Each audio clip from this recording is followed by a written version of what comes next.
الحمد للہ رب العالمین والصلاة والسلام علی سید المرسلین وعلی آلہ وصحابہ اجمعین اما بعد فاعوذ باللہ من الشیطان الرجیم بسم اللہ الرحمن الرحیم۔ آج ہم احسان پہ بات کر رہے ہیں کہ قرآن اس حوالے سے ہمیں کیا بتاتا ہے کہ احسان محسنین اور وہ لوگ کہ جو احسان کی زندگی گزارتے ہیں، اللہ سبحانہ و تعالیٰ نے قرآن میں ان کے لیے کیا انعام اور کیا اجر کا ذکر کیا ہے۔ سب سے پہلے تو آپ اس لفظ پر غور کیجئے کہ جب ہم لفظ احسان بولتے ہیں تو اس سے مراد کیا ہوتا ہے۔ آپ جانتے ہیں کہ قرآن مجید میں نیکی کو حسنہ کہا گیا ہے اور برائی کو سیئہ کہا گیا ہے۔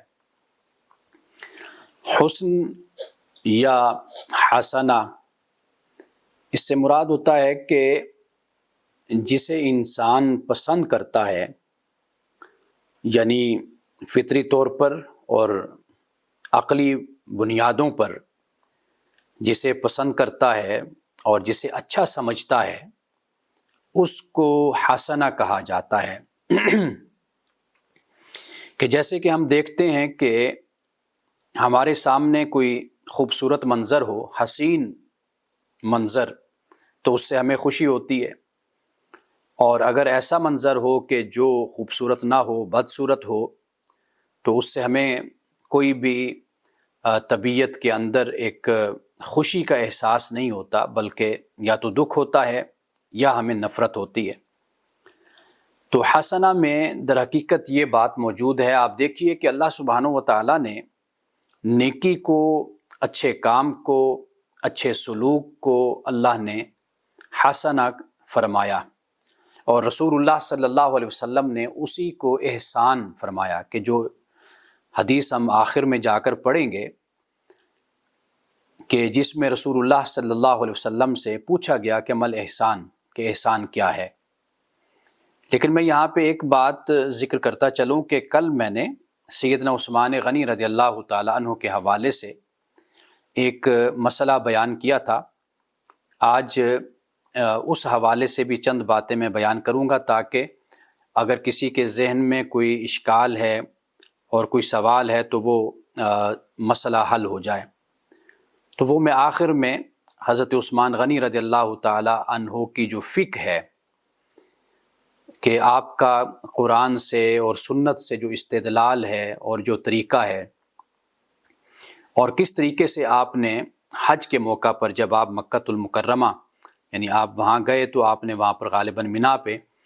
تو آپ نے وہاں پر 2 رکعت کی جگہ 4 رکعت آپ نے نماز ادا کی تھی۔ اب وہ جو 4 رکعت ہے، رسول اللہ صلی اللہ علیہ وسلم نے بھی 2 پڑھی، اور شیخین نے سیدنا ابو بکر صدیق اور سیدنا عمر فاروق نے بھی 2 پڑھی، تو سیدنا عثمان غنی رضی اللہ تعالیٰ عنہ نے وہاں پہ 4 کیوں پڑھی؟ تو یہ کل میں نے اس مسئلے کا ذکر کیا تھا، لیکن آج میں تھوڑا سا اس کی میں وضاحت کر دوں گا تاکہ یہ بات ہمیں سمجھ آ جائے کہ صحابہ میں اگر اختلاف تھا تو وہ اختلاف علمی اختلاف تھا اور دلیل کی بنیاد پر تھا۔ سیدنا عثمان غنی کے بارے میں ہمیں یہ معلوم ہوتا ہے کہ حج کے جو مسائل تھے اس کے آپ صحابہ میں سے سب سے بڑے عالم تھے۔ تو صحابہ نے بھی اگر کوئی مسئلہ پوچھنا ہوتا تھا تو وہ سیدنا عثمان غنی سے رابطہ کرتے تھے اور آپ سے حج کے بارے میں پوچھا کرتے تھے۔ تو میں یہ بات بیان کر رہا تھا کہ جب ہم احسان کی بات کرتے ہیں، احسان سے مراد یعنی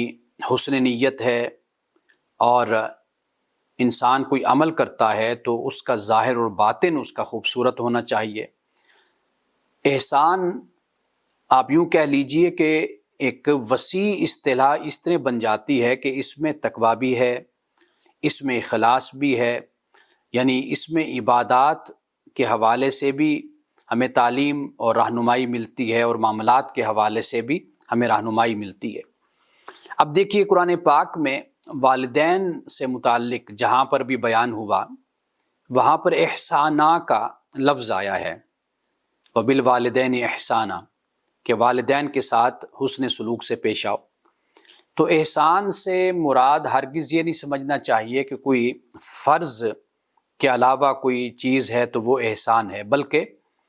آپ کوئی بھی ذمہ داری اپنی ادا کرتے ہیں تو اس کو بہترین طریقے سے آپ ادا کرتے ہیں تو یہ احسان بن جاتا ہے۔ یعنی ایک تو احسان وہ ہے کہ جو آپ کسی کے ساتھ نیکی کرتے ہیں، یعنی وہ بھی حسن سلوک میں بات شامل ہو جاتی ہے، کہ جیسے کل میں نے عدل پر بات کرتے ہوئے سورۃ النحل کی ایک مشہور آیت کا میں نے حوالہ دیا تھا کہ جسے سیدنا عمر بن عبدالعزیز رضی اللہ تعالی عنہ نے خطبے میں جمعہ کے لازم کر دیا تھا کہ اس کو ضرور تلاوت کی جائے اس کی، ان اللہ یامر بالعدل والاحسان، کہ اللہ تعالیٰ حکم دیتا ہے، نصیحت کرتا ہے، تاکیدی حکم دیتا ہے عدل اور احسان کا۔ عدل تو وہ ہو گیا کہ جو برابر سرابر معاملہ ہے، یعنی جتنی میری ذمہ داری تھی، جتنا میرا فرض تھا وہ میں نے وہ ادا کر دیا، لیکن اس سے بڑھ کر جو میں نے ادا کرنا ہے وہ پھر احسان ہو جاتا ہے۔ اس کی بڑی سادہ اور سمپل سی مثال یہ دی جاتی ہے کہ جیسے آپ نے کسی کا حق دینا ہے، 100 روپے دینے ہیں تو آپ 100 واپس کر دیتے ہیں، تو یہ اسے عدل کہا جاتا ہے۔ لیکن اگر آپ کہتے ہیں نہیں، میں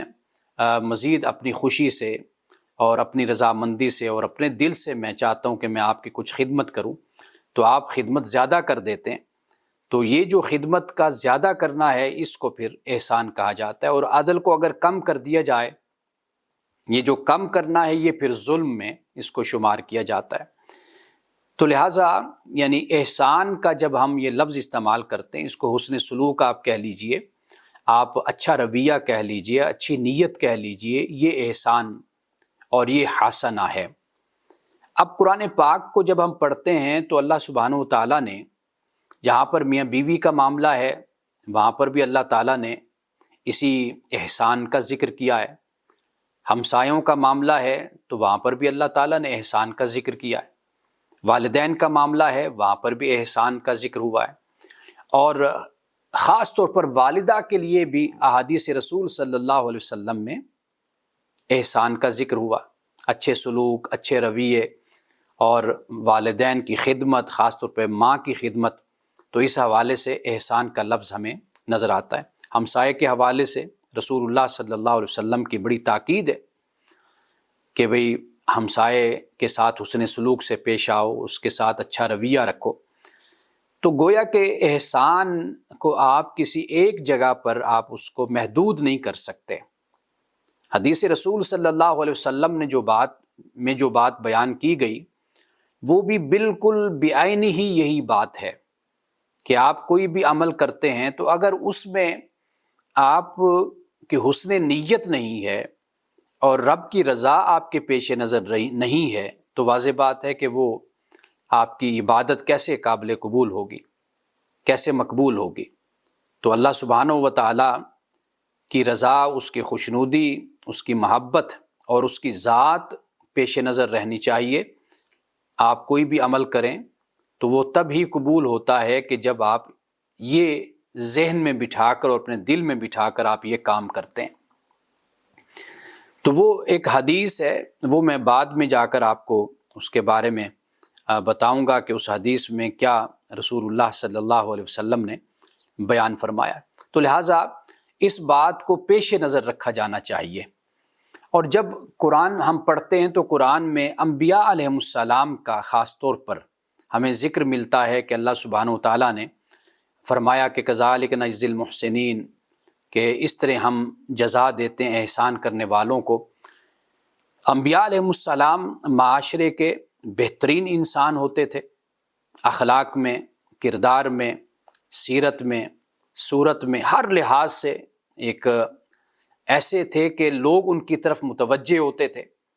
تو وہاں پہ پھر اللہ سبحانہ و تعالیٰ یہ فرماتا ہے کہ ہم اس طرح جزا دیتے ہیں احسان کرنے والوں کو، یعنی معاشرے میں ان کا چال چلن نیکی پر مبنی ہوتا ہے۔ احسان پر مبنی ہوتا ہے، حسن عمل پر مبنی ہوتا ہے، حسن سلوک پر مبنی ہوتا ہے۔ تو پیغمبر تو خود ایک ایگزیمپلری کریکٹر اس کا ہوتا ہے، ایک مثالی کردار اس کا ہوتا ہے۔ تو وہ جو ایک مثالی کردار ہے معاشرے میں، وہ در حقیقت اس کو اللہ سبحانہ و تعالیٰ پھر یہ فرماتا ہے کہ یہ احسان کرنے والے ہیں، یہ نیکی کرنے والے ہیں، یہ اچھے کردار کے مالک ہیں، یہ اچھی سیرت رکھنے والے لوگ ہیں۔ تو میں چند مقامات انبیاء علیہ السلام کے حوالے سے بھی آپ کو بتاؤں گا اور ترجمے کے ساتھ۔ خاص طور پر حضرت یوسف علیہ السلام، ان کے حوالے سے سورۃ یوسف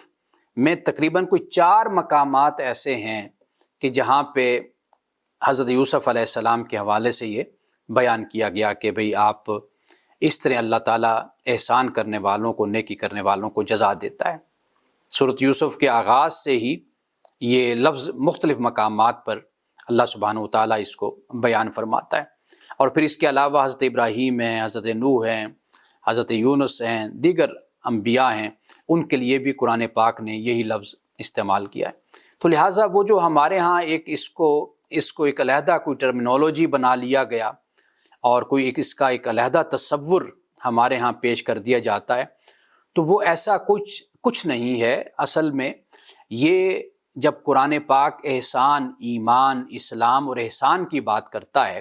جیسے سورۃ لقمان کو ہم پڑھیں گے، وہاں پر بھی اسی بات کو بیان کیا گیا ہے، تو ایمان کا ذکر ہے، اسلام کا ذکر ہے، یعنی آپ عبادت کرتے ہیں، آپ زکوٰۃ دیتے ہیں، آپ نماز پڑھتے ہیں، یہ سارے اعمال بجا لاتے ہیں، اور اگر پھر اس میں آپ محسن نہیں ہیں،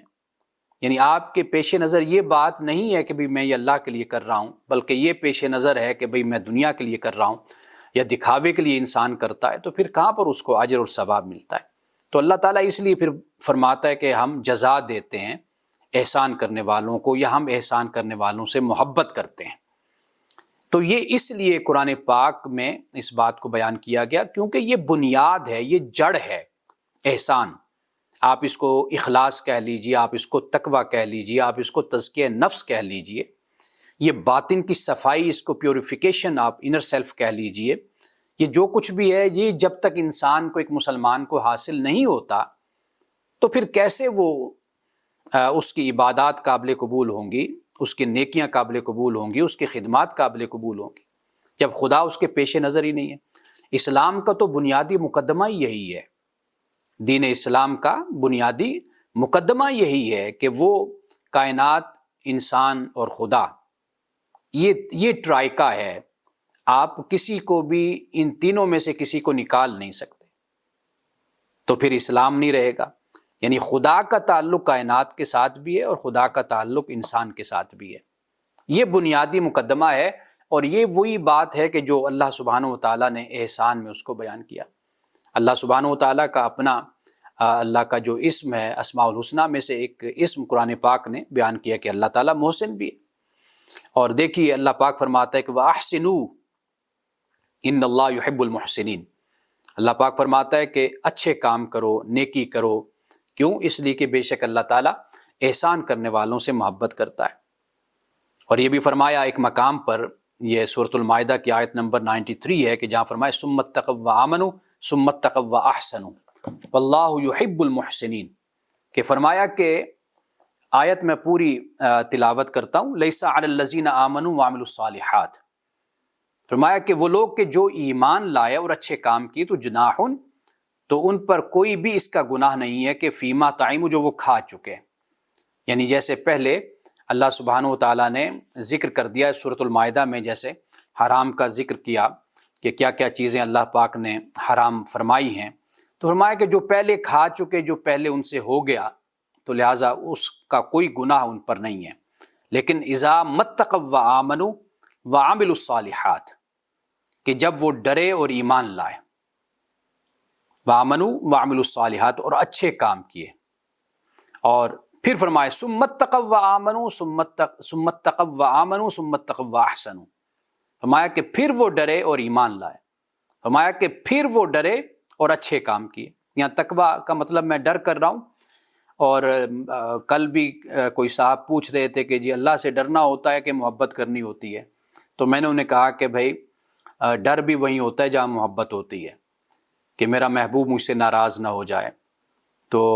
ڈر بھی وہیں، خوف بھی وہیں ہوتا ہے انسان کو۔ تو اس لیے اللہ سبحانہ و تعالیٰ سے جو خوف ہے یا ڈرنا ہے، تو وہ ایسا نہیں ہے کہ جیسے کوئی شیر سے ڈرتا ہے، کوئی چیتے سے ڈرتا ہے، یا کسی جن سے ڈرتا ہے، بلا سے ڈرتا ہے۔ اللہ سے جو ڈرنا ہے وہ در حقیقت یہی ڈرنا اس کی محبوبیت کا ثبوت ہوتا ہے کہ وہ ذات کے جو بندے سے اتنی محبت کرتی ہے،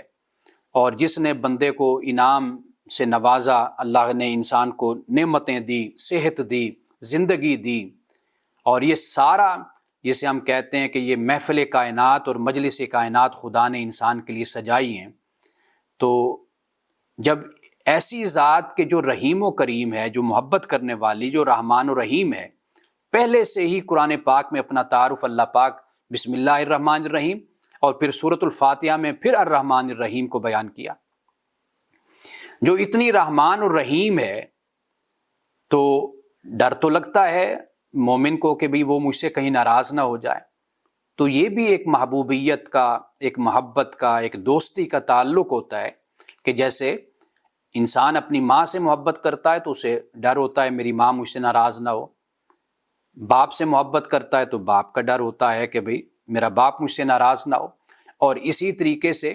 انسان کو، جس سے انسان کو محبت ہوتی ہے، دوستی ہوتی ہے، انسان خوف کھاتا ہے کہ یہ مجھ سے ناراض نہ ہو۔ تو اس کا مطلب یہ تو نہیں ہوتا کہ بندہ اس سے اس طرح ڈر رہا ہے جس طرح شیر سے اور چیتے سے انسان ڈرتا ہے۔ تو خدا کا جو ڈرنا ہے خدا سے، وَلِمَنْ خَافَ مَقَامَ رَبِّهِ جَنَّتَانِ، کہا کہ وہ شخص کے جو اپنے رب کے سامنے کھڑے ہونے سے ڈر گیا، فرمایا اس کے لیے 2 جنتیں ہیں، ذوات افنان، ایسی یہ 2 جنتیں ہیں کہ جس کی جو شاخیں ہیں وہ ہری بھری ہیں، اور انواع و اقسام اور رنگا رنگ قسم کے وہاں پر پھل ہیں۔ تو یہ جو خوف ہوتا ہے، اگر تقویٰ کا مطلب ہم خوف بھی کر لیں تو اگرچہ تقویٰ ایک بہت ہی وسیع اصطلاح ہے، اور رسول اللہ صلی اللہ علیہ وسلم نے اس بات کو بیان فرمایا۔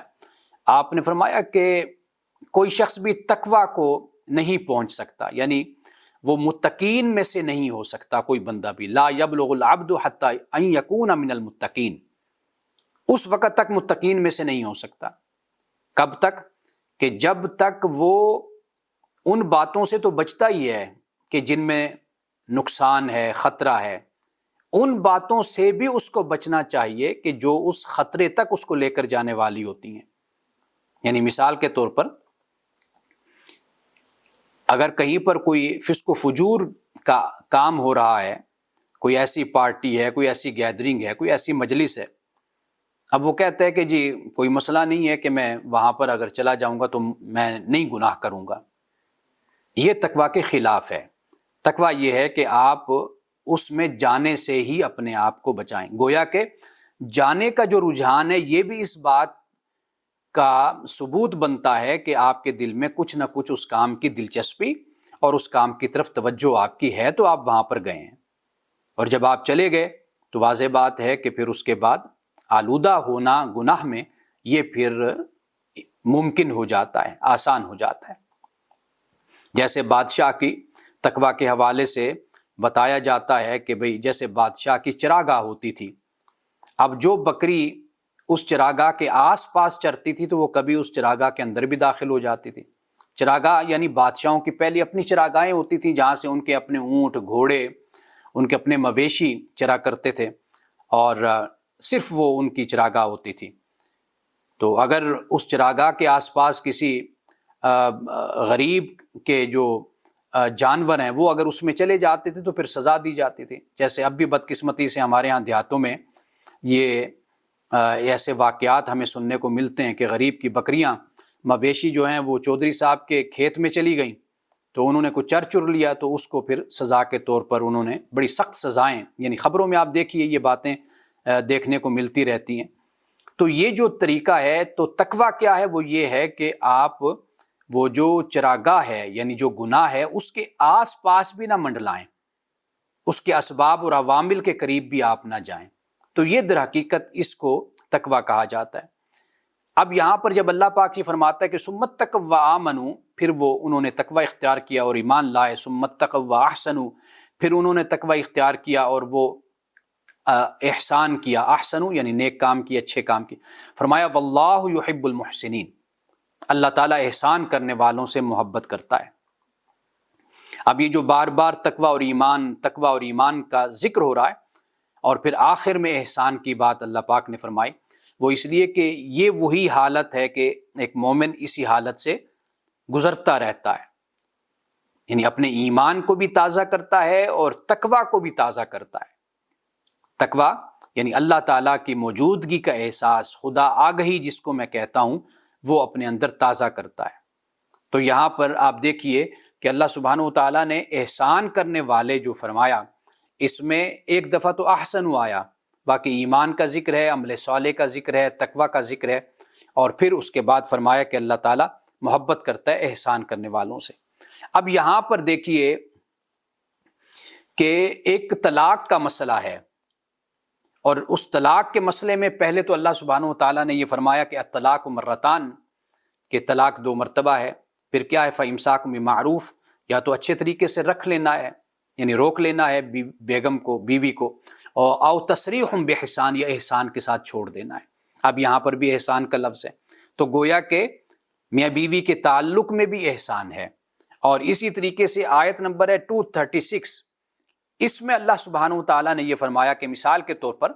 اگر کوئی شخص نکاح کرتا ہے اور اس نے اپنی بیوی کو مس بھی نہیں کیا اور اس کا کوئی حق مہر بھی طے نہیں ہوا، یعنی دونوں صورتیں ہیں۔ اب جب یہ صورت بنی تو اللہ پاک دیکھیے فرماتا ہے کہ وَمَتِّعُوهُنَّ، کہ ان کو دو، عَلَى الْمُوسِعِ قَدْرُهُ وَعَلَى الْمُقْتِرِ قَدْرُهُ، چونکہ طے تو کچھ نہیں ہوا، لیکن فرمایا کہ بھئی جو وسعت والا ہے وہ اپنی وسعت کے مطابق دے، اور جو تنگی والا ہے وہ اپنی حیثیت کے مطابق دے۔ پھر فرمایا متاعًا بالمعروف حقاً علی المحسنین، فرمایا کہ یہ اب نیکی کرنے والوں پر یہ لازم ہے، یہ حق ہے نیکی کرنے والا۔ اب احسان کرنے والوں پر فرمایا کہ یہ محسنین کا لفظ یہاں پر آیا۔ مسئلہ کون سا ہے؟ طلاق کا مسئلہ ہے، لیکن یہاں پر بھی محسنین فرمایا، گویا کہ انسان کے جو خاندانی تعلقات ہوتے ہیں، خاندانی معاملات ہوتے ہیں، اس میں احسان کرنے والے، یہ ایسا کوئی قرآن پاک میں کوئی بھی لفظ اگر استعمال ہوا، مثال کے طور پر نماز ہے، تقوی ہے، اخلاص ہے، شکر ہے، آپ دیکھ لیجئے کہ کبھی بھی مخلوق سے جدا نہیں کیا گیا، یعنی مخلوق کا ذکر ساتھ ساتھ ہے، خالق کا بھی ہے اور مخلوق کا بھی ہے۔ اب یہاں پر اللہ سبحانہ وتعالیٰ نے طلاق کے مسئلے میں ایک شخص کو، مرد کو اس بات کی تلقین کی ہے کہ بے شک حق مہر طے نہیں ہوا، لیکن وسعت والا اپنی ہمت کے مطابق دے، اپنی حیثیت کے مطابق دے، اور جو تنگ دست ہے وہ اپنی حیثیت کے مطابق دے گا، اور فرمایا کہ یہ نیکی کرنے والوں پر حق ہے۔ تو بہترین سلوک، بہترین رویہ در حقیقت یہ وہ لوگ ہیں کہ جن کو قرآن پاک نے محسن کہا ہے۔ اب سب سے پہلے تو ہم ایک تو صحابہ کرام، یعنی وہ معاشرتی زندگی کے حوالے سے میں نے آپ کو بتایا کہ وہاں پر محسنین کہا گیا۔ اب یہاں پر دیکھیے صحابہ کرام رضوان اللہ تعالی علیہم اجمعین کا ذکر ہوتا ہے، یہ سورۃ التوبہ ہے اور آیت نمبر 100 ہے، 100۔ فرمایا والسابقون الاولون من المہاجرین والانصار والذین اتبعوہم باحسان، کہ اور مہاجرین و انصار میں جو لوگ سابق اور مقدم ہیں، یعنی پہلے جو مسلمان ہوئے۔ اب جو پہلے مسلمان ہوئے جیسے حضرت علی رضی اللہ تعالیٰ عنہ، حضرت ابو بکر اور حضرت خدیجۃ الکبریٰ رضی اللہ تعالیٰ عنہا، حضرت زید بن حارثہ، اب یہ سابقون الاولون میں ہیں، ایسے دیگر اور صحابہ بھی ہیں۔ اور پھر اس کے بعد انصار میں وہ لوگ کہ جو بیعت عقبہ اولا اور ثانیہ میں آئے سب سے پہلے اور انہوں نے اسلام قبول کیا۔ اور پھر اس کے بعد فرمایا وہ لوگ جنہوں نے ان کی احسان کے ساتھ پیروی کی، احسان کے ساتھ، یعنی صحابہ کی پیروی کی اس نیت سے، حسن نیت سے کہ یہ رسول اللہ کے صحابہ ہیں، رسول اللہ پر ایمان لانے والے ہیں۔ تو فرمایا کہ رضی اللہ عنہم ورضوا عنہ، اللہ ان سے راضی اور وہ اللہ سے راضی۔ وَأَعَدَّ لَهُمْ، اور اللہ نے ان کے لیے باغات کو، جنات، باغات کو تیار کیا، تجری تحتها الانہار خالدین فیہا ابدا، کہ جن کے نیچے نہریں بہتی اور یہ اس میں ہمیشہ رہیں گے۔ ذالک الفوز العظیم، فرمایا یہی بڑی کامیابی ہے، اب یہاں پر بھی احسان کا لفظ استعمال ہوا، اور اسی احسان کے ساتھ ہی وہ پیروی کرتے ہیں، اتباع کرتے ہیں، اور پھر ان کے لیے یہ انعامات قرآن پاک نے یہاں پر بیان کیے ہیں۔ تو گویا کہ صحابہ نے پیروی کی اللہ اور اس کے رسول کی، اور جنہوں نے صحابہ کا زمانہ پایا، رسول اللہ کا زمانہ نہیں پایا، تو انہوں نے دیکھا کہ صحابہ رسول اللہ کی کس طرح پیروی کرتے ہیں، آپ کی اطاعت کرتے ہیں، اور جو اللہ اور اس کے رسول کی اطاعت کرنے والے ہیں تو قرآن پاک نے کہا یہ ان کو انعام یافتہ لوگوں کی رفاقت نصیب ہوگی۔ اب وہ انعام یافتہ کون ہیں؟ نبیین، صدیقین، شہداء اور صالحین۔ تو صدیقین، صحابہ صدیقین تھے، شہداء تھے، صالحین تھے۔ اب اس کے بعد ہم حضرت یوسف علیہ السلام کا جہاں جہاں ذکر ہوتا ہے، یعنی سورۃ یوسف میں جہاں جہاں پر بھی احسان کا ذکر ہوتا ہے، تو میں ان مقامات کو اب آپ کے سامنے میں رکھ دیتا ہوں تاکہ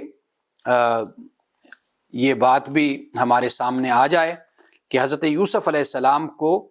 اللہ سبحانہ و تعالیٰ نے کیوں یہ فرمایا کہ آپ محسن ہیں۔ دیکھیے فرمایا ولما بلغ اشدہ آتیناہ حکما وعلما، اور جب حضرت یوسف علیہ السلام پختگی کو پہنچ گئے اپنی عمر کی، تو اللہ کہتا ہے کہ ہم نے اس کو پھر حکم عطا کیا اور علم عطا کیا۔ حکم سے مراد یعنی اقتدار بھی کہہ سکتے ہیں، حکومت بھی کہہ سکتے ہیں، اور اس سے مراد فیصلے کی جو ایک صلاحیت اور قوت ہوتی ہے، اور علم بھی عطا کیا، علم سے مراد وہی ہے۔ اب فرمایا وَكَذَلِكَ نَجْزِي الْمُحْسِنِينَ، اور اس طرح ہم جزا دیتے ہیں احسان کرنے والوں کو۔ یہ حضرت یوسف علیہ السلام کا پورا کنڈکٹ آپ اپنے سامنے رکھ لیجئے۔ تو اللہ سبحانہ و تعالیٰ نے جو حضرت یوسف علیہ السلام میں نیکی تھی اور اچھے کام کرنے کا جذبہ تھا، احساس تھا، تو اللہ تعالیٰ نے کہا کہ ہم اس طرح جزا دیتے ہیں احسان کرنے والوں کو۔ اب اس کے بعد ایک اور مقام ہے، وہ یہ ہے کہ جب حضرت یوسف علیہ السلام کے ساتھ جو دو قیدی تھے، انہوں نے اپنے اپنے خواب کو بیان کیا، اور خواب کو کہا کہ بھئی بیان یعنی ایک نے کہا کہ بھئی میں نے دیکھا کہ میں شراب نچوڑ رہا ہوں، اور دوسرے نے کہا کہ بھئی میرے سر پر روٹیاں ہیں تو پرندے اس میں سے کھا رہے ہیں۔ کہا کہ نبئنا بتاویلی، حضرت یوسف علیہ السلام سے کہا کہ آپ ہمیں ہمارے ان خوابوں کی تعبیر بتائیے۔ اب آگے کیا کہا؟ کہا انا نراک من المحسنین، کہ بے شک ہم آپ کو دیکھتے ہیں کہ آپ محسنین میں سے ہیں، نیکوکاروں میں سے ہیں، نیک کام کرنے والوں میں سے۔ آخر قید خانے میں وہ ساتھ تھے آپ کے، انہوں نے آپ کو دیکھا، آپ کے کریکٹر کو، اخلاق کو، کردار کو، تو انہوں نے کہا کہ بھئی ہم آپ کو اچھے لوگوں میں سے دیکھتے ہیں کہ آپ اچھے انسان ہیں۔ اب یہ کوئی ایسی کوئی انہونی بات تو نہیں ہے کہ ہم دیکھیں کہ بھئی حضرت یوسف علیہ السلام محسن کیسے تھے اور احسان کا کیا درجہ ہوتا ہے۔ تو یہاں پر سمپل اور سادہ سی بات یہ ہے کہ بھئی انہوں نے دیکھا حضرت یوسف علیہ السلام صالح ہیں، نیک ہیں، اللہ کے بہت ہی مطیع اور فرما بردار بندے ہیں، ہم نے ان کی زبان سے کبھی کوئی غلط بات نہیں سنی، ہم نے ان کے عمل میں کبھی کسی قسم کی کوئی کجی نہیں دیکھی، ہم نے ان کو ہر لحاظ سے اچھا پایا ہے۔ تو انہوں نے کہا کہ جی ہم نے آپ کو محسنین میں سے دیکھا ہے۔ یہ بات قرآن پاک نے یہاں پر بیان کی۔ اب اس کے بعد دیکھیے حضرت یوسف علیہ السلام کو جب اقتدار مل گیا، بادشاہ نے آپ کو یوں کہہ لیجیے اپنا وزیر اعظم بنا لیا، پرائم منسٹر بنا لیا۔ اب اس کے بعد قرآن پاک کہتے ہیں وَكَذَلِكَ مَكَّنَّا لِيُوسُفَ فِي الْأَرْضِ، اور پھر اس طرح ہم نے یوسف کو ملک میں بااختیار بنا دیا، يَتَبَوَّأُ مِنْهَا حَيْثُ يَشَاءُ، اور پھر وہ اس میں جہاں چاہے جگہ بنائے، یعنی سفر کرے، ٹور کرے پورے ملک میں۔ آپ دیکھیے کہ پرائم منسٹر ہو یا پریزیڈنٹ ہو، آپ دیکھیے یا بادشاہ ہو، کہ وہ ایک وقت میں ایک شہر میں ہوتا ہے، دوسرے وقت میں دوسرے شہر میں، وہ شہر سینکڑوں میل دور ہوتا ہے، لیکن وہ پہنچ جاتا ہے جہاز کے ذریعے سے، ہیلی کاپٹر کے ذریعے سے۔ تو اس کا اختیار ہے ہر جگہ پر، جہاں بھی جائے گا اس کو ویلکم کہا جائے گا۔ سب کو معلوم ہے کہ یہ ہمارے پرائم منسٹر ہیں یا پریزیڈنٹ ہیں یا بادشاہ ہیں، جو بھی ہیں۔ تو یہاں پر حضرت یوسف علیہ السلام کے اختیار کو یہاں پر بیان کیا گیا کہ یتبوأ منہا حیث یشاء، اور وہ اس میں اس سلطنت اور ریاست میں جہاں چاہے جگہ بنائے، جہاں چاہے جائے۔ آگے فرمایا کہ نصیب برحمتنا من نشاء، اور ہم اپنی رحمت سے جسے چاہتے ہیں حصہ دیتے ہیں، یعنی ہم جس پر چاہیں اپنی عنایت ہم اس پر کر دیں، عنایت متوجہ کر دیں، یہ فرمایا۔ اب اس کے بعد کیا فرمایا؟ فرمایا وَلَا نُضِيعُ أَجْرَ الْمُحْسِنِينَ، کہ ہم نیکی کرنے والوں کا اجر ضائع نہیں کرتے۔ اب یہاں پر احسان کرنے والوں کا اللہ نے بیان کر دیا کہ بھئی جو معاشرے میں اور میری اس زمین پر میری مخلوق خدا کا خیال کرتے ہیں، میرے احکام کو بجا لاتے ہیں، اور اپنی سیاست کو، اپنے معاملات کو، اپنی حکومت کو، اپنی ذاتی اور اجتماعی زندگی کو میرے قانون کے تابع رکھتے ہیں، اور ہمیشہ میں ان کے پیش نظر رہتا ہوں، مجھے کبھی نہیں بھلاتے، اور دیکھتے ہیں ہر معاملے میں کہ میرے رب نے اس بارے میں ہماری کیا رہنمائی کی ہے، اور صرف یہ نہیں کہ فرائض اور واجبات تک، بلکہ جو نوافل ہیں، مستحبات ہیں، اور وہ کام کے جو ان پر لازم اور ضروری بھی نہیں ہیں، وہ کام بھی بڑے جذبے سے اور بڑی محبت سے اور بڑے میرے تعلق میں وہ سب کام کرتے ہیں۔ اب اس کے بعد فرمایا کہ وَلَا أَجْرُ الْآخِرَةِ خَيْرٌ لِلَّذِينَ آمَنُوا وَكَانُوا يَتَّقُونَ، اور آخرت کا اجر بہتر ہے ان لوگوں کے لیے جو ایمان لائے اور جو تقوی اختیار کرتے تھے۔ اب یہاں پر ایمان اور تقوی کا ذکر ساتھ ہو گیا، پہلے بھی ہم نے سورۃ المائدہ میں پڑھا تھا، وہاں پر بھی ثم اتقوا وآمنوا ثم اتقوا واحسنوا، وہاں پر بھی اسی بات کا ذکر ہوا۔ تو اب یہاں پر دیکھیے کہ احسان کرنے والوں سے مراد یہی ہے کہ آپ حضرت یوسف علیہ السلام، یہ تقریباً کوئی جو عرصہ بنتا ہے 10 سال تو آپ جیل میں یعنی قید خانے میں آپ رہے، اور آپ کی جب عمر تھی 20-22 سال تو اس وقت آپ قید خانے میں چلے گئے،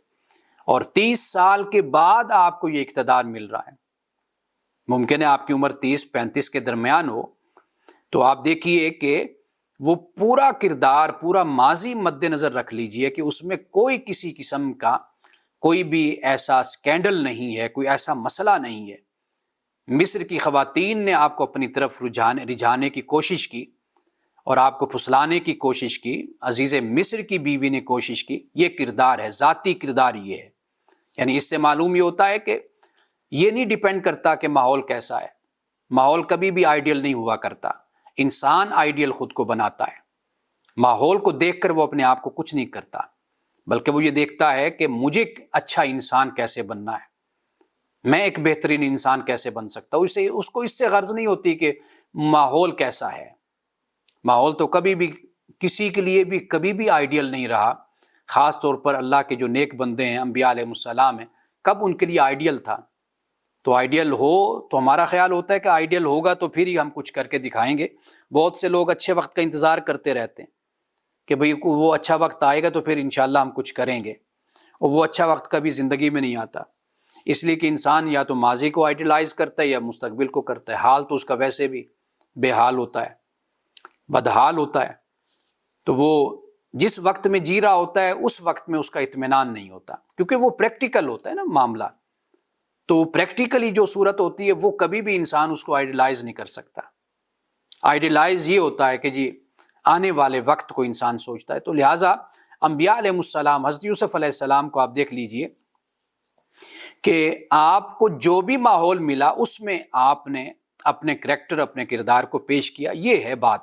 یہ اصل جسے کہتے ہیں کہ بہادری اور جرت اور ایمان یہ ہے کہ ماحول جیسا بھی ہو آپ اپنے آپ کو صحیح رکھیے۔ بس آج لوگوں کو بس یہی شکوہ کرنا آتا ہے کہ جی بس ہمیں حالات ہی اچھے نہیں ملے، ہم ایسے ملک میں ہیں، ایسے معاشرے میں۔ بھائی جیسا بھی ہے، اور کیا یہ ماضی میں آپ چلے جائیے تو کیا ماضی بہت اچھا تھا؟ انبیاء علیہ السلام کا زمانہ قرآن پاک بیان کرتا ہے کہ ان کے جو مخاطبین تھے ان کا کریکٹر، کردار کیسا تھا۔ حضرت لوط علیہ السلام کی قوم کو آپ دیکھ لیجیے، حضرت شعیب علیہ السلام کی قوم کرپٹ تھی، تجارت میں، کاروبار میں۔ دیگر اقوام کو دیکھ لیجیے، حضرت یوسف علیہ السلام کی سیرت کو ہم پڑھ رہے ہیں، سورۃ یوسف میں آپ دیکھ لیجیے، تو ایسا معاملہ نہیں ہوتا۔ آج پھر بھی صورتحال بہتر ہے کہ 2 4 5 10 لوگ بات کو سنتے ہیں، ورنہ ماضی میں جائیے تو اتنے لوگ بھی میسر نہیں آتے تھے، خاص طور پہ صالحین کو، شہداء کو، صدیقین کو، اللہ کے نیک بندوں کو، مقرب بندوں کو، مخلص بندوں کو، اتنے لوگ بھی میسر نہیں آتے تھے۔ اور پھر جو ان کے ساتھ سلوک ہوتا تھا، آپ اپنی تاریخ، انسانی تاریخ تو چھوڑیے، اپنی تاریخ پڑھ کر دیکھ لیجئے کہ ہماری تاریخ میں کیا حشر کیا گیا اللہ کے نیک بندوں کے ساتھ، تو یہ جوتے مارے گئے، مسجدوں میں ان کے چہروں پر منہ پر تھوکا گیا۔ یہ رویہ اللہ کے نیک بندوں کے ساتھ ہم لوگوں نے کیا۔ تو اس لیے کہ آئیڈیل کی تلاش میں جانے کے بجائے جو وقت آپ کو میسر ہے اس کو غنیمت سمجھیے اور کنٹریبیوٹ کیجئے، دین کے حوالے سے، دنیا کے حوالے سے، خالق کے حوالے سے، مخلوق کے حوالے سے، اور معاشرے کو بہتر کرنے کے لیے جو آپ کا کام ہے آپ وہ کیجئے، آپ کی ذمہ داری بس وہی ہے۔ اب دیکھیے کہ اس کے بعد حضرت یوسف علیہ السلام کے جو بھائی تھے، کہ جب بنیامین کو حضرت یوسف علیہ السلام نے اپنے پاس رکھ لیا تھا، تو اب جب بھائی جانے لگے، یعنی اب بنیامین تو ساتھ نہیں ہے، تو اب کیا کریں؟ تو حضرت یوسف علیہ السلام کو ابھی انہوں نے پہچانا نہیں تھا، نہ حضرت یوسف علیہ السلام نے ان کو بتایا تھا۔ اب وہ کیا کہتے ہیں؟ قالوا یا ایھا العزیز، انہوں نے کہا اے عزیز، ان لہ ابا شیخا کبیرا، کہ یہ جو بنیامین ہے، یہ اس کا جو والد ہے وہ بہت بوڑھا ہے، یعنی حضرت یعقوب علیہ السلام، فخذ احدنا مکانہ، تو آپ اس کی جگہ ہم میں سے کسی کو رکھ لیجئے، انا نراک من المحسنین، کہ بے شک ہم آپ کو محسنین میں سے پاتے ہیں۔ یعنی انہوں نے بھی حضرت یوسف علیہ السلام جو عزیز مصر کے مقام پر فائز ہیں، یعنی وزیر اعظم کے مقام پر فائز ہیں، بڑے عہدے پر ہیں، انہوں نے حضرت یوسف علیہ السلام کے کردار کو دیکھا۔ پہلے تو حضرت یوسف نے ان کو غلہ بھی دیا اور ان کی جو رقم تھی وہ بھی واپس کر دی تھی، اور کہا کہ بھئی جب دوبارہ آؤ گے تو پھر بنیامین کو ساتھ لے کر آنا، کیونکہ جو غلہ ملتا تھا وہ بندوں کے حساب سے ملتا تھا، کہ بنیامین جائیں گے تو ایک اور بندے کا اضافی غلہ ہمیں مل جائے گا، اناج مل جائے گا۔ تو اب دیکھیے حضرت یوسف علیہ السلام کے کردار کو انہوں نے دیکھا بھائیوں نے، اور کہا کہ انا نراک من المحسنین، کہ بے شک ہم آپ کو احسان کرنے والوں میں سے اور نیکی کرنے والوں میں سے ہم آپ کو پاتے ہیں۔ اب یہ یہاں ذکر بھائیوں نے کیا۔ اب دیکھیے آگے حضرت یوسف علیہ السلام نے فرمایا قال هل علمتم ما فعلتم بیوسف واخی اذا انتم جاہلون، کہا کیا تمہیں معلوم نہیں کہ تم نے یوسف اور اس کے بھائی کے ساتھ کیا سلوک کیا، اور تم کو اس وقت سمجھ نہیں تھی۔ اب بھائیوں کو کچھ احساس ہو گیا مسلسل ملاقات سے دیکھ کر، تو کچھ نہ کچھ تو انسان کی چھٹی جسے کہتے ہیں وہ بیدار ہونے لگ جاتی ہے۔ تو بھائیوں نے کہا اِنَّکَ لَأَنْتَ یوسف، کیا آپ یوسف ہیں؟ قال انا یوسف وہذا اخی، فرمایا کہ ہاں میں یوسف ہوں اور یہ میرا بھائی ہے۔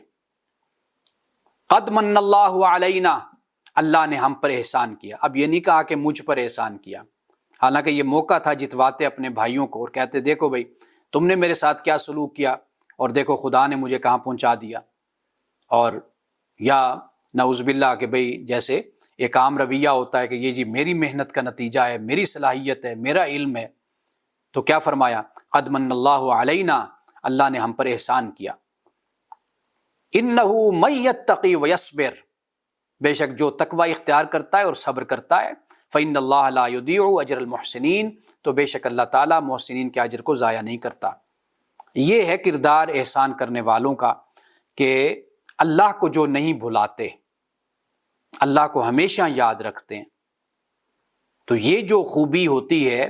اللہ کے ساتھ جینے کی، اللہ کے ساتھ رہنے کی،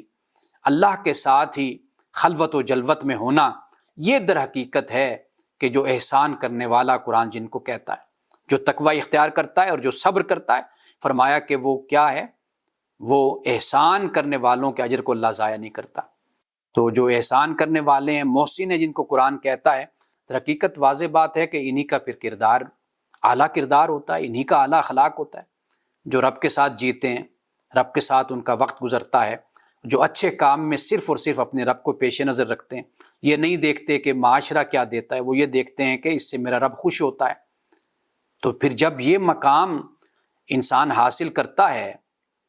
اور پھر اس کے بعد پھر تقویٰ اور صبر، یہ تو سب کچھ پھر خوبیاں خود بخود انسان میں پیدا ہوتی ہیں۔ اب اس کے بعد دیکھیے سورۃ لقمان ہے، اللہ سبحانہ وتعالیٰ نے سب سے پہلے تو قرآن کا ذکر فرمایا کہ الف لام میم تلک آیات الکتاب الحکیم،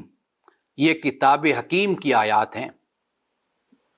کتاب حکیم یعنی قرآن پاک کی۔ ہدی و رحمۃ للمحسنین، فرمایا کہ یہ قرآن، یہ کتاب ہدایت اور رحمت ہے محسنین کے لیے۔ اب محسنین کون ہیں؟ فرمایا کہ الذین یقیمون الصلاۃ، جو نماز قائم کرتے ہیں، ویؤتون الزکاۃ، اور زکوٰۃ دیتے ہیں، وہم بالآخرۃ ہم یوقنون، اور جو آخرت پر یقین رکھتے ہیں کہ آخرت برپا ہونے والی ہے۔ اب اقامت الصلاۃ اور ایتاء الزکاۃ یہ تو ظاہر ہو گیا نا، اب آخرت تو آنے والی ہے۔ اب یہ جو آخرت پر یقین رکھتے ہیں، یعنی اپنے رب سے ملاقات پر یقین رکھتے ہیں، انہم ملاقو، یظنون انہم ملاقو ربہم، کہ جو اپنے رب سے ملاقات کا یقین رکھتے ہیں۔ قرآن پاک میں مختلف مقامات پر اسی بات کو اللہ پاک نے بیان کیا ہے۔ تو یہ وہ آخرت ہے کہ چونکہ رب ہی ان کے پیش نظر ہوتا ہے، تو اقامت الصلاۃ اور ایتاء الزکاۃ یہ تو عمل بالجوارح جسے ہم کہتے ہیں کہ آپ نے اپنے عمل سے دکھا دیا کہ آپ مومن ہیں، لیکن اب اندر کا پتہ کیسے چلے؟ وہ وہم بالآخرۃ ہم یوقنون سے ہے۔ گویا کہ یہ ایک بنیادی بات ہے کہ جسے یہاں پر اللہ سبحانہ و تعالیٰ نے بیان فرمایا۔ اس طرح اور بھی مقامات قرآن پاک میں ہیں جہاں اللہ سبحانہ و تعالیٰ نے انبیاء علیہم السلام کا ذکر فرمایا۔ اب یہ جو میں نے شروع میں آپ سے کہا کہ اللہ سبحانہ و تعالیٰ نے حضرت ابراہیم علیہ السلام اور دیگر انبیاء کے بارے میں بھی یہی فرمایا کہ انا کذالک نجزی المحسنین، انا کذالک نجزی المحسنین۔ مثال کے طور پر آپ دیکھیے حضرت نوح علیہ السلام کا ذکر ہوا، وَلَقَدْ نَادَانَا نُوحٌ، ہمیں نوح نے پکارا، فَلَنِعْمَ الْمُجِيبُونَ۔ تو اللہ پاک خود اپنی ذات کے بارے میں فرماتا ہے کہ ہم کیا خوب سننے والے ہیں، پکار کا جواب دینے والے ہیں۔ وَنَجَّيْنَاهُ وَأَهْلَهُ مِنَ الْكَرْبِ الْعَظِيمِ، اور وہ کیا خوب پکار ہم سننے والے ہیں، یعنی اس کا آگے بیان کہ ہم نے پھر اس کو نجات دی اور اس کے گھر والوں کو من الکرب العظیم، بڑے دکھ سے، وَجَعَلْنَا ذُرِّيَّتَهُ هُمُ الْبَاقِينَ، اور پھر ہم نے اس کی نسل کو باقی رکھنے والا بنایا، وَتَرَكْنَا عَلَيْهِ فِي الْآخِرِينَ، اور ہم نے اس کے طریقے پر بعد میں آنے والوں میں سے ایک گروہ کو چھوڑا۔ سلام علی نوح فی العالمین، فرمایا کہ سلام ہو نوح پر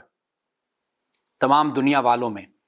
یعنی اقوام عالم میں یا جہانوں میں۔ انا کذالک نجزی المحسنین، بے شک ہم اس طرح جزا دیتے ہیں احسان کرنے والوں کو۔ انہ من عبادنا المؤمنین، کہ بے شک وہ ہمارے مومن بندوں میں سے تھا۔ ثم اغرقنا الاخرین، پھر ہم نے دوسروں کو غرق کر دیا۔ اب یہ حضرت نوح علیہ السلام کا ذکر ہوا، تو یہاں پر دیکھیے احسان کرنے والے ہیں۔ اب اس کے بعد حضرت ابراہیم علیہ السلام کا ذکر ہوتا ہے، اور حضرت ابراہیم علیہ السلام کے بارے میں کہ قلب سلیم لے کر وہ ہمارے پاس آیا، ساری جو خوبیاں ہیں حضرت ابراہیم علیہ السلام کی بیان ہوئی، اور پھر وہ جو واقعہ ہے اس کا ذکر ہوتا ہے، اور پھر اللہ سبحانہ و تعالیٰ کی بارگاہ میں اولاد کی حضرت ابراہیم دعا کرتے ہیں، تو پھر اللہ تعالیٰ کہتا ہے کہ آپ کو بردبار لڑکے کی ہم نے بشارت دی۔ اب اس کے بعد پھر وہ واقعہ ہے کہ جو حضرت اسماعیل علیہ السلام جب چلنے پھرنے کے قابل ہو گئے، بھاگنے دوڑنے کے، تو پھر جو خواب آپ نے دیکھا اس کا بیان ہو جاتا ہے۔ اچھا، پھر آخر میں دیکھیے وَتَرَكْنَا عَلَيْهِ فِي الْآخِرِينَ، حضرت ابراہیم علیہ السلام کے حوالے سے کہا کہ ہم نے اس پر پچھلوں میں یعنی آنے والوں میں ایک گروہ کو ہم نے چھوڑا۔ سلام علی ابراہیم، سلام و ابراہیم پر، کذالک نجزی المحسنین، اس طرح ہم جزا دیتے ہیں احسان کرنے والوں کو۔ اب اس سے بڑھ کر کیا احسان کی تشریح ہو سکتی ہے کہ خدا کے حکم پر حضرت ابراہیم اپنے بیٹے کو اللہ کی بارگاہ میں قربان کرنے کے لیے بھی تیار ہو جاتے۔ اس سے بڑھ کر یقین اور اس سے بڑھ کر اللہ کی محبت اور اللہ سے تعلق کیا ہو؟ تو انہ من عبادنا المؤمنین، کہ بے شک وہ ہمارے بندوں میں سے تھا۔ یہ حضرت اسماعیل علیہ السلام کا ذکر ہوا۔ پھر آگے حضرت ابراہیم، حضرت اسحاق کا پھر ذکر ہوتا ہے کہ اللہ نے پھر ان کی بھی بشارت دی حضرت ابراہیم کو۔ اب اس کے بعد حضرت موسیٰ و ہارون کا ذکر ہوتا ہے۔ فرمایا وَلَقَدْ مَنَنَّا عَلَى مُوسَىٰ وَهَارُونَ، ہم نے موسیٰ اور ہارون پر ہم نے احسان کیا۔ نَجَّيْنَاهُمَا وَقَوْمَهُمَا مِنَ الْكَرْبِ الْعَظِيمِ، ہم نے انہیں اور ان کی قوم کو ہم نے کرب عظیم سے، بڑی تکلیف سے ہم نے ان کو نجات دی۔ اب اس کے بعد یہ سب کچھ بیان کر کے پھر اللہ پاک فرماتا ہے کہ سلام علی موسیٰ و ہارون، کہ موسیٰ اور ہارون پر سلام ہو، انا کذالک نجزی المحسنین، کہ بے شک ہم اس طرح جزا دیتے ہیں احسان کرنے والوں کو، انہما من عبادنا المؤمنین، کہ بے شک وہ دونوں موسیٰ اور ہارون ہمارے ایمان لانے والے بندوں میں سے تھے، یعنی وہ بندے جو ایمان لانے والے ان میں سے یہ دونوں تھے۔ اب سورۃ الذاریات، اور یہ آخری مقام ہے۔ اب یہاں پر دیکھیے اللہ پاک فرماتا ہے کہ ان المتقین فی جنات وعیون، بے شک متقین ڈرنے والے یا تقوی اختیار کرنے والے وہ باغات اور چشموں میں ہیں، آخذین ما آتاہم ربہم، لے رہی ہیں جو کچھ ان کے رب نے ان کو دیا، انہم کانوا قبل ذالک محسنین، فرمایا وہ اس سے پہلے نیکی کرنے والے تھے۔ یعنی یہ جو جنت کے حقدار بنے ہیں، تو یہ جنت کے حقدار کیوں بنے؟ کہ یہ نیکی کرنے والے ہیں، حسن سلوک کرنے والے ہیں، والدین ہوں، اولاد ہوں، بیوی ہو، بچے ہوں، سب کے ساتھ اچھا سلوک، اچھا رویہ، ہمسائے ہوں، رشتہ دار ہوں، سب کے ساتھ۔ تو یہ قرآن پاک بیان کرتا ہے، یعنی صرف معاملات میں نہیں، مخلوق کے معاملے میں نہیں، اللہ کے معاملے میں بھی ایسے ہی ہیں۔ اب آگے کیا بیان فرمایا؟ فرمایا کانوا قلیلا من اللیل ما یہجعون، راتوں کو یہ کم سوات پیروی کی احسان کے ساتھ، یعنی صحابہ کی پیروی کی اس نیت سے، حسن نیت سے کہ یہ رسول اللہ کے صحابہ ہیں، رسول اللہ پر ایمان لانے والے ہیں۔ تو فرمایا کہ رضی اللہ عنہم ورضوا عنہ، اللہ ان سے راضی اور وہ اللہ سے راضی، وَأَعَدَّ لَهُمْ، اور اللہ نے ان کے لیے باغات کو، جنات، باغات کو تیار کیا، تجری تحتها الانہار خالدین فیہا ابدا، کہ جن کے نیچے نہریں بہتی ہیں اور یہ اس میں ہمیشہ رہیں گے، ذالک الفوز العظیم، فرمایا یہی بڑی کامیابی ہے۔ اب یہاں پر بھی احسان کا لفظ استعمال ہوا، اور اسی احسان کے ساتھ ہی وہ پیروی کرتے ہیں، اتباع کرتے ہیں، اور پھر ان کے لیے یہ انعامات قرآن پاک نے یہاں پر بیان کیے ہیں۔ تو گویا کہ صحابہ نے پیروی کی اللہ اور اس کے رسول کی، اور جنہوں نے صحابہ کا زمانہ پایا، رسول اللہ کا زمانہ نہیں پایا، تو انہوں نے دیکھا کہ صحابہ رسول اللہ کی کس طرح پیروی کرتے ہیں، آپ کی اطاعت کرتے ہیں، اور جو اللہ اور اس کے رسول کی اطاعت کرنے والے ہیں، تو قرآن پاک نے کہا یہ ان کو انعام یافتہ لوگوں کی رفاقت نصیب ہوگی۔ اب وہ انعام یافتہ کون ہیں؟ نبیین، صدیقین، شہداء اور صالحین۔ تو صدیقین، صحابہ صدیقین تھے، شہداء تھے، صالحین تھے۔ اب اس کے بعد ہم حضرت یوسف علیہ السلام کا جہاں جہاں ذکر ہوتا ہے، یعنی سورۃ یوسف میں جہاں جہاں پر بھی احسان کا ذکر ہوتا ہے،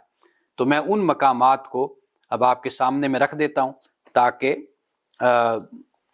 یہ بات بھی ہمارے سامنے آ جائے کہ حضرت یوسف علیہ السلام کو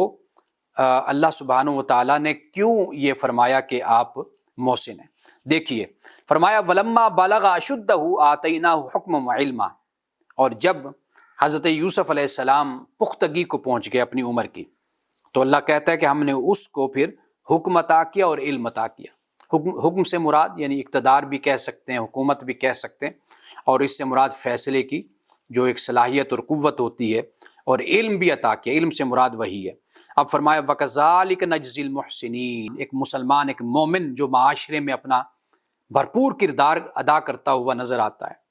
کہ جس کے کردار و اخلاق پر کوئی انگلیاں نہیں اٹھا سکتا،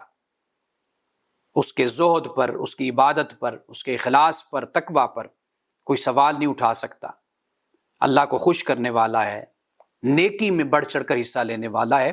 تو اس کو بیان کیا گیا کہ یہ محسن ہے، یہ احسان کرنے والے ہیں۔ اب اس کے بعد وہ جو حدیث ہے اس کا بھی میں یہاں پر ذکر کر دوں۔ یہ بخاری اور مسلم کی کتاب الایمان میں یہ ہمیں حدیث ملتی ہے کہ رسول اللہ صلی اللہ علیہ وسلم، حضرت ابو ہریرہ فرماتے ہیں، اور یہ بہت سے طرق سے یہ حدیث روایت کی جاتی ہے، اور اس کے الفاظ میں بھی اختلاف ہے، مختلف ہیں۔ ویسے بھی اکثر حدیثیں تو روایت بالمعنی ہیں، یعنی صحابہ نے اس کا مفہوم، اس کا معنی اس کا بیان کیا ہے، یعنی انڈرسٹینڈنگ اپنی جو ہے اس کو انہوں نے بیان کیا۔ روایت باللفظ جو ہے کہ یعنی ایز اٹ از، جیسے آپ علیہ السلام نے فرمایا ویسا جو ہے وہ یعنی کہ وہ کم ہیں حدیثیں۔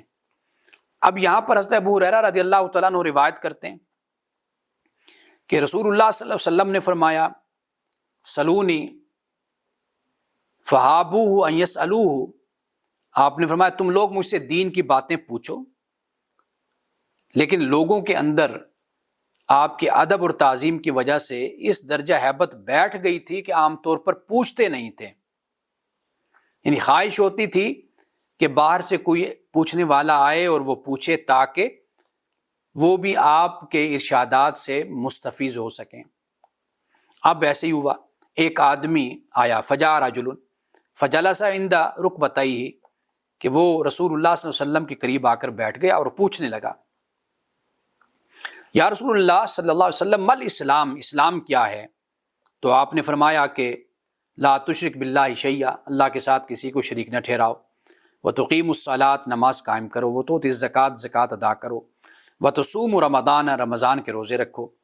قال صدقت، قال یا رسول اللہ صلی اللہ علیہ وسلم الایمان۔ اچھا، اب رسول اللہ صلی اللہ علیہ وسلم سے یہ صاحب پوچھتے بھی ہیں اور پھر پوچھ کر خود ہی کہتے ہیں کہ صدقتا، کہ آپ نے ٹھیک کہا۔ پھر کہتے ہیں کہ یا رسول اللہ مل ایمان، ایمان کیا ہے؟ آپ علیہ السلام نے فرمایا کہ ان تؤمن باللہ وملائکتہ وکتبہ ورسلہ وتؤمن بالبعث الآخر وتؤمن بالقدر کلہ۔ قال صدقتا، آپ نے کہا کہ ایمان یہ ہے کہ اللہ کو مانو، ملائکہ پر ایمان لاؤ، کتب، رسل اور آخرت ہو گئی اور قدر ہو گئی، اس پر ایمان لاؤ، اس کو مانو۔ کہا صدقتا، آپ نے سچ کہا۔ قال یا رسول اللہ مل احسان، کہا اے اللہ کے رسول احسان کیا ہے؟ یہاں پر جو الفاظ ہیں وہ یہ ہیں کہ ان تخشی اللہ کأنک تراہ، کہ آپ نے فرمایا کہ اس احسان یہ ہے کہ تم اللہ سے ڈرو، خشیت اللہ کی حاصل تمہارے اندر ہونی چاہیے۔ کأنک تراہ، گویا کہ تو اس کو دیکھتا ہے۔ فإنک ان لم تکن تراہ فإنہ یراک، کہا کہ اگر یہ کیفیت تجھ پر طاری نہیں ہوتی کہ تو اس کو دیکھ رہا ہے تو وہ تو تجھے دیکھ ہی رہا ہے۔ اب یہاں پر یہ احسان فرمایا۔ دوسری حدیث میں کہ ان تعبد اللہ، کہ تو اللہ کی عبادت کرے اس طرح گویا کہ تو اللہ کو دیکھتا ہے۔ تو بے شک اگر یہ صورت نہیں ہے کہ تو نہیں اس کو دیکھا، تو دیکھتا، تو فإنہ یراک، وہ تو تجھے دیکھ رہا ہے نا۔ اب یہ رسول اللہ صلی اللہ علیہ وسلم نے احسان کے بارے میں فرمایا، اور پھر آگے قیامت کی نشانیوں کے بارے میں سوال کیا، تو وہ پھر ایک تفصیلی بات ہو جاتی ہے، لیکن مختصر میں اب آپ کو یہاں پر یہ بتا دیتا ہوں کہ رسول اللہ صلی اللہ علیہ وسلم نے احسان کے بارے میں جو یہ فرمایا وہ یہ ہے کہ جو عمل پیچھے گزرا، نماز قائم کرنا، زکوٰۃ ادا کرنا اور روزے رکھنا، یہ عمل ہو گیا، اور یہ جو آگے ایمان کا ذکر ہوا یہ اس کا تعلق نیت کے ساتھ ہو گیا، یعنی باطن کے ساتھ ہے۔ جیسے ہم نے پڑھا تھا کہ اقرار باللسان، تصدیق بالقلب وعمل بالجوارح، یہ تین چیزوں کا نام ایمان ہے۔ آپ زبان سے اقرار کرتے ہیں اللہ کو ماننے کا، آپ دل سے اس کی تصدیق بھی کرتے ہیں، اور پھر آپ اپنے عمل سے بھی ثابت کرتے ہیں۔ اللہ کو ماننے کا ثبوت اللہ کی ماننا ہے، تو یہ چیز ہے۔ اب ان سب کی جو بنیاد ہے وہ ہے احسان، یعنی آپ عمل بھی اچھا کر رہے ہیں، آپ دل سے کہتے ہیں کہ میں ماننے والا ہوں، لیکن حسن نیت اور حسن عمل کے لیے یہ ضروری ہے احسان، کہ جب تک خدا کا تصور آپ پر واضح نہیں ہے، آپ پر قائم نہیں ہوتا، یعنی آپ اس طریقے سے اپنے آپ کو خدا کی بارگاہ میں حاضر نہیں پاتے کہ میں اس کو دیکھ رہا ہوں، اگر یہ کیفیت نہیں ہے کہ وہ تو دیکھ ہی رہا ہے، جب تک یہ کیفیت اور یہ حالت ایک مومن کی، مسلمان کی نہ ہو تو اسے اپنی عبادات میں اور اپنے ایمان میں اس کو لذت نصیب نہیں ہوتی، اس کو حلاوت نصیب نہیں ہوتی، ورنہ پھر کیا ہے جسے وہ انگلش میں ڈوگما کہتے ہیں، بس ایک خالی خولی بے روح سا عمل ہے جو آپ کیے جا رہے ہیں۔ تو یہاں پر احسان کو اس معنی میں بیان کیا گیا، جیسے سورۃ لقمان میں اللہ سبحانہ و تعالیٰ نے نماز کا ذکر کیا، زکوٰۃ کا ذکر کیا، اور پھر اس کے بعد اللہ سبحانہ و تعالیٰ نے آخرت کا ذکر کیا، یقین بالآخرت، اس کا ذکر کیا۔ تو یہ بنیاد ہے یقین بالآخرت، یعنی خدا کی بارگاہ میں جواب دینا، اس کے سامنے حاضر ہونا۔ اگر خدا کو دیکھنے کا مقام نہیں ہے تو خدا تو دیکھ رہا ہے، اس کا احساس اپنے اندر بٹھانا، یہ در حقیقت وہ بنیاد ہے، وہ اساس ہے کہ جس کے بغیر کوئی عمل بھی نہ قبول ہوتا ہے اور نہ ایک مسلمان کو، مومن کو، اس کی لذت نصیب ہوتی ہے۔ یہ وہ بات ہے کہ جس کو یہاں پر احسان کی صورت میں بیان کیا گیا۔ اب آخر میں وہ جو مسئلہ ہے وہ میں آپ کو بتا دیتا ہوں حضرت عثمان غنی رضی اللہ تعالیٰ عنہ کے حوالے سے، کیونکہ مجھے کل کے درس کے بعد دو تین دوستوں نے جو ہمارے شریک ہوتے ہیں درس میں، انہوں نے اس بارے میں مجھ سے پوچھا کہ بھئی یہ تھوڑا سا اس کی وضاحت کر دیں، ان کو سمجھ نہیں آئی۔ حضرت عثمان غنی رضی اللہ تعالی عنہ یعنی 29 ہجری تک آپ حج پر جاتے تھے تو آپ قصر نماز آپ ادا کرتے تھے، اور 29 ہجری پر جب آپ گئے اس حج پر تو آپ نے پھر پوری نماز پڑھی۔ اب جیسے کل میں نے آپ کو بتایا تھا کہ حضرت ابو ذر غفاری اور غالباً حضرت عبداللہ ابن مسعود اس بات سے اختلاف تو کیا کہ بھئی حضرت عثمان نے 4 رکعت کیوں پڑھی ہیں، وہ تو جو مقیم ہوتا ہے وہ پڑھتا ہے، آپ تو مقیم نہیں ہیں، آپ تو مسافر ہیں۔ انہوں نے اختلاف کیا، لیکن اختلاف کرنے کے باوجود پڑھی پھر بھی 4۔ تو انہوں نے کہا کہ بھئی آپ اختلاف بھی کر رہے ہیں اور پھر آپ حضرت عثمان کے طریقے کو فالو بھی کر رہے ہیں۔ انہوں نے کہا بھئی نہ کرنا یہ زیادہ بڑا شر ہے، میں نے اس پہ کل روشنی ڈالی تھی۔ اب دیکھیے حضرت عثمان غنی رضی اللہ تعالی عنہ نے 3 وجہوں سے، یعنی آپ نے پوری نماز آپ نے ادا کی۔ ایک وجہ یہ بیان کی جاتی ہے کہ آپ نے پوری نماز اس لیے پڑھی کہ آپ کا خیال تھا مکہ میں رہنے کا مستقل، یعنی آپ نے شادی وہاں پر کی تھی، اور آپ نے کہا کہ رسول اللہ صلی اللہ علیہ وسلم نے یہی بات میں نے رسول اللہ سے سنی تھی کہ جب بندہ جہاں شادی کرتا ہے اور رہنے کا اس کا ارادہ وہاں پر ہوتا ہے تو پھر وہ پوری نماز پڑھتا ہے۔ فرمایا کہ لوگوں میرا معاملہ یہ ہے کہ میں نے مکہ مکرمہ میں آنے کے بعد یہاں شادی کر لی تھی، اور میں نے نبی کریم صلی اللہ علیہ وسلم کو یہ ارشاد فرماتے ہوئے سنا ہے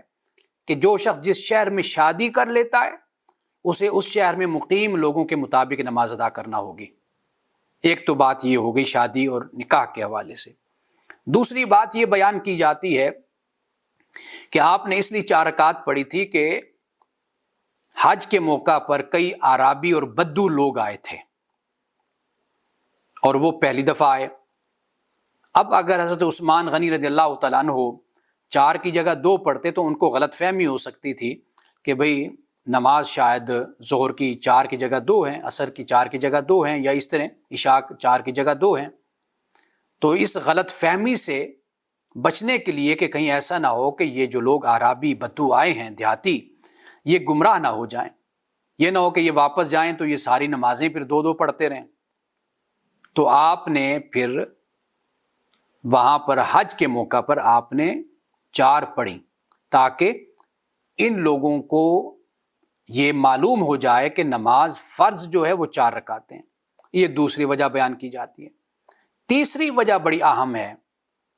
وہ میں اس لیے اہم کہہ رہا ہوں کہ ہمارے ہاں انہی فقہی مسائل کی بنیاد پر ایک دوسرے پر فتوے لگائے جاتے ہیں، ایک دوسرے کو گمراہ قرار دیا جاتا ہے، اور اس طرح بیان کیا جاتا ہے کہ یہ اسلام اور کفر کا مسئلہ ہے۔ تیسری رائے یہ بیان کی جاتی ہے کہ حضرت عثمان غنی رضی اللہ تعالیٰ عنہ سفر کے دوران نماز قصر کو صرف جائز سمجھتے تھے، واجب نہیں سمجھتے تھے۔ جہاں اللہ سبحانہ وتعالیٰ نے نماز قرآن پاک میں بھی قصر کا لفظ بیان فرمایا ہے، وہاں پر بھی کہا کہ تم پر کوئی حرج نہیں ہے۔ وہ مقام ابھی میرے ذہن میں آ جائے تو میں اس کو بھی آپ کے سامنے رکھ دیتا ہوں۔ فَلَيْسَ عَلَيْكُمْ جُنَاحٌ أَن تَقْصُرُوا مِنَ الصَّلَاةِ، کہ فرمایا کہ اذا ضربتم فی الارض، اے ایمان والو جب تم زمین میں سفر کرو، ضربتم فی الارض فلیس علیکم جناح، کہ تم پر نہیں ہے کوئی حرج، ان تقصروا من الصلاۃ کہ تم نماز کی قصر کرو. اب یہاں پر کہا حرج کوئی نہیں ہے، یعنی اس سے یہ ثابت ہوا کہ بھئی جائز ہے، واجب نہیں ہے. اب حضرت عثمان غنی رضی اللہ تعالیٰ عنہ نماز، تیسرا نقطہ نظر یہ ہے کہ نماز قصر کو آپ یہ جائز سمجھتے تھے کہ ٹھیک ہے کوئی مسافر ہے تو وہ 4 کی 2 پڑھ لے، لیکن آپ اس کو واجب اور لازم نہیں خیال کرتے تھے. اور ان کی رائے یہ تھی کہ نماز کا قصر کرنا یا پورا پڑھنا خود مسافر کی ثواب دید پر ہے، لہٰذا وہ اپنے خلافت کے ابتدائی برسوں میں تو قصر نماز پڑھتے رہے، لیکن آخری برسوں میں انہوں نے اپنی پوری نماز شروع کر دی پڑھنا. یعنی گویا کہ ممکن ہے کہ حضرت عثمان غنی نے اپنے اس گزشتہ عمل پر آپ نے ریویو کیا ہو، دیکھا ہو، تو آپ نے دیکھا کہ بھئی یہ اس کو واجب نہیں خیال کیا جانا چاہیے، یہ جائز ہے. تو پھر آپ نے اگلی دفعہ جب آپ 29 ہجری کو آئے پھر آپ نے پوری نماز پڑھی تاکہ یہ معلوم ہو جائے کہ بھئی یہ جائز ہے، یہ واجب نہیں ہے، لازم نہیں ہے کہ ہر صورت میں آپ نے قصر کرنا ہے. اب حضرت عائشہ صدیقہ رضی اللہ تعالی عنہا کی یہی رائے ہے یعنی حضرت عائشہ کی بھی یہی رائے تھی کہ وہ بھی یہی سمجھتی تھی، ان کا بھی یہی فتویٰ تھا، یہی رائے تھی کہ اگر آپ مسافر ہیں تو یہ آپ کی ثواب دید ہے کہ آپ قصر کرنا چاہیں تو قصر کر لیں، اگر آپ پوری نماز پڑھنا چاہیں تو پوری پڑھ لیں. چونکہ ہمارے ہاں حنفیوں کی تعداد زیادہ ہے، میجورٹی ہے، پاکستان میں اکثریت ہے، اور اس کی وجہ یہی ہے کہ پھر ہم جب ایسا کوئی مسئلہ مختلف بیان کیا جاتا ہے تو ایک تو سب سے بڑی بات جو ہمارے ہاں کر دی جاتی ہے اور اس پر کبھی سوچا بھی نہیں جاتا کہ جی اس پر اجماع امت ہے. بھئی اجماع امت کہاں سے ہو گیا؟ یہ تو احناف کے ہاں یہ مسئلہ ہے نا کہ علماء احناف جو ہیں وہ یہ کہتے ہیں، وہ اس کو واجب خیال کرتے ہیں. ٹھیک ہے ان کے اپنے دلائل ہیں، اپنے ثبوت ہیں، اس میں تو کوئی شک نہیں ہے، وہ جو اس پر عمل کرتے ہیں تو وہ ٹھیک عمل کرتے ہیں، کیونکہ جب وہ اس پر مطمئن ہیں تو وہ اس پر عمل کریں گے. اگر کوئی اس پر مطمئن نہیں، دوسری رائے پر مطمئن ہوتا ہے تو وہ اس پر عمل کرے گا. اختلاف کیا ہے؟ وہ افضل کا اور اولا کا، خلاف اولا کا اختلاف ہے. اس اختلاف کو اس حد تک کیوں بڑھا دیا جاتا ہے کہ بھئی اس کو اسلام اور کفر کا مسئلہ بنا دیا جائے؟ اتنا ہی ہے نا کہ میں یہ سمجھتا ہوں میں یہ جو کر رہا ہوں اس کی زیادہ فضیلت ہے اور یہ زیادہ قرین ثواب ہے،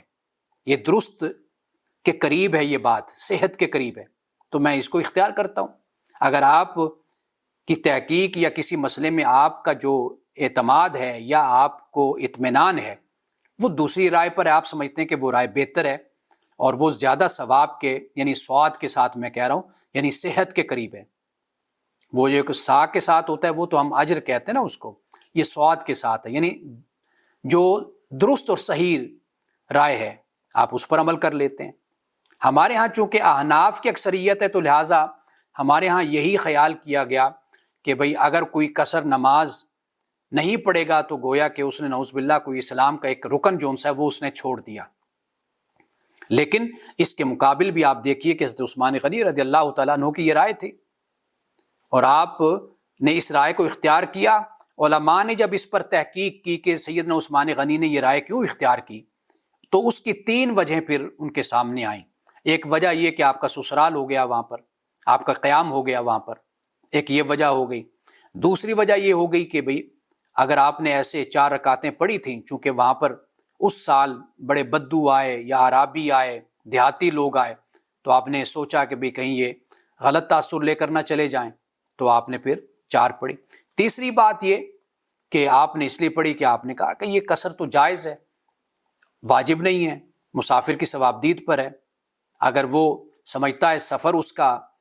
تکلیف دہ سفر ہے یا اور کئی مسائل ہیں تو ٹھیک ہے پھر 2 وہ پڑھ لے. اگر وہ سمجھتا ہے کہ میں مسافر تو ہوں لیکن میرے پاس کھلا وقت بھی ہے، اطمینان بھی ہے، تسلی بھی ہے، تو ٹھیک ہے وہ پوری نماز پڑھ لے. سیدہ عائشہ صدیقہ رضی اللہ تعالی عنہا کی بھی یہ رائے تھی، ان کا بھی یہی فتویٰ تھا. تو یہ ایک مسئلہ تھا، میں نے چاہا کہ میں آپ کو ذرا تفصیل کے ساتھ بتا دوں، کیونکہ جب گفتگو کسی خاص موضوع پر ہو رہی ہوتی ہے تو ضمناً کئی باتیں بیان ہو جاتی ہیں، لیکن ان ضمناً باتوں کو کبھی بھی اپنا